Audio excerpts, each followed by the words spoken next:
First, I think it's in order to express our gratitude for Mr. Rob and Herman for giving us the platform to talk about such a serious situation that is happening in my country.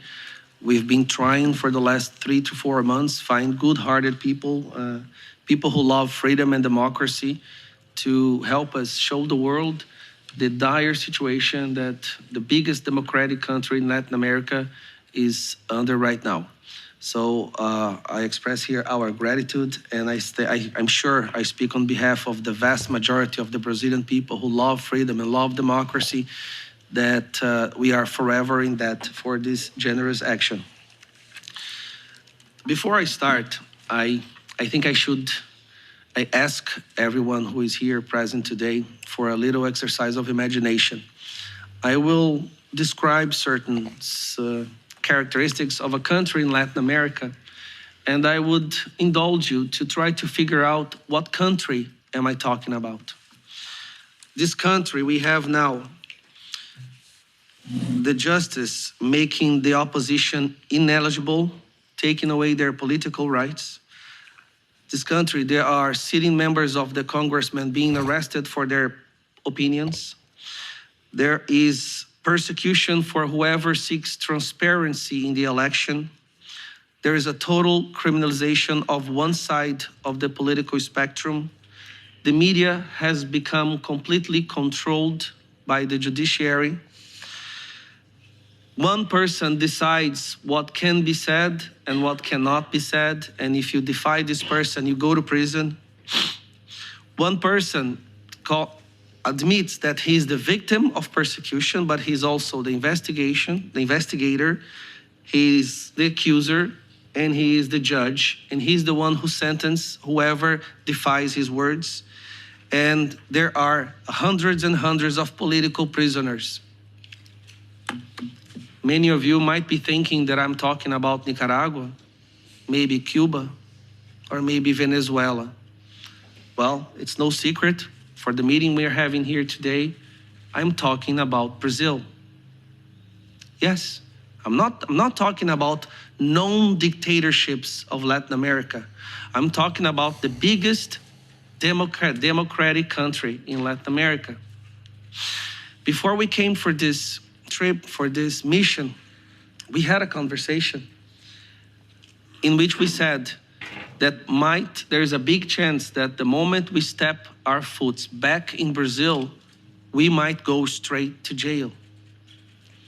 Even at the airport coming here, I remember talking to Bia, we were afraid that we would be detained before leaving the country. And the reason for that is because the same day that we were on the airport to come here, we had this scandal of Twitter Files Brazil.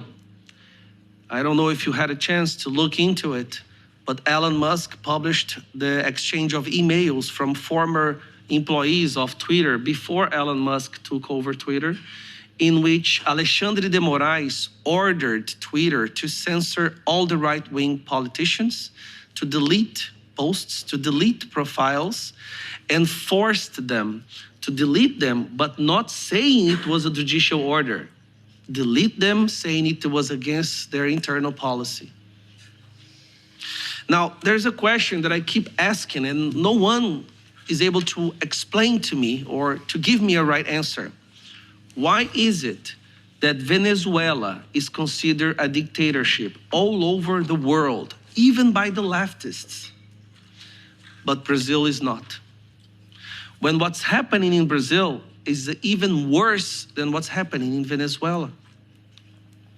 Why is it that for Alexandre de Moraes to do what he does is a clear defense of democracy and the rule of law, but when the Maduro does it,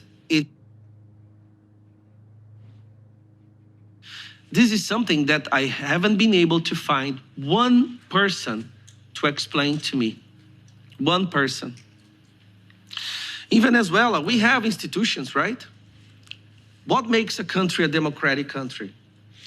Throughout the history of humanity, we set in place devices and institutions with one goal in mind, to make sure that the tyranny will not happen again. Am I right? But tyranny is like a virus. They always find a way to adapt and use whatever was put in place to make sure it goes to power again. And they are learning how to do that even with our institutions, with Supreme Court, Judiciary, Parliament, Executive, everything. They were able to find a way. They adapted again. Brazil is today maybe the battleground for this new kind of dictatorship, a dictatorship that identifies as a democracy. Because nowadays, nothing is what it really is, it's what it identifies as. This is the crazy world we're living in. We call it a trans-democracy, a dictatorship that identifies as a democracy. Brazil is today an experiment. It's a laboratory of how to implement a dictatorship disguised as a free country, as a democracy. And if it succeeds in Brazil, make no mistake, it will succeed everywhere else in the world. I see that in many other countries, they are already trying and they are already experimenting what is happening in Brazil. And Brazil is one of the biggest countries in the world. It is the biggest country in Latin America. It is the biggest Christian country in Latin America. I cannot let my country, the country of my children, of our children, become a dictatorship without a fight. And I'm not afraid of being arrested anymore. I gave my life to God, honestly. And the same thing I say to my colleagues that are here today. Ricardo Salles, Polon, Júlia Zanata, Bia, Eduardo Bolsonaro. We know that just by being here, going back to Brazil will be a risk. We know that there is a big chance that we will lose our freedom, but we don't care about losing our freedom as long as we fight for the freedom of our future generation, of the people of Brazil. That's why I really want to thank you again, Mr. Rob Herman, for giving us a platform, for listening to what we have to say. I don't know if we'll have to travel the world with this message, but we cannot let Brazil become a dictatorship. And when I say become, it's to be recognized as one, because it already is. We have here today a journalist, Sérgio Tavares, journalist from Portugal who went to Brazil to cover a protest against what's happening in Brazil. He was almost arrested at the airport. The questions that the federal police asked him was, what do you think of Alexandre de Moraes? Do you like the Supreme Court? Who did you vote for? Now I ask you again, is this a question that a free country, a democratic country, would ask a journalist entering in that country? I don't think, not even Venezuela, you would be detained at the airport and asked such idiotic questions. But that happened to him.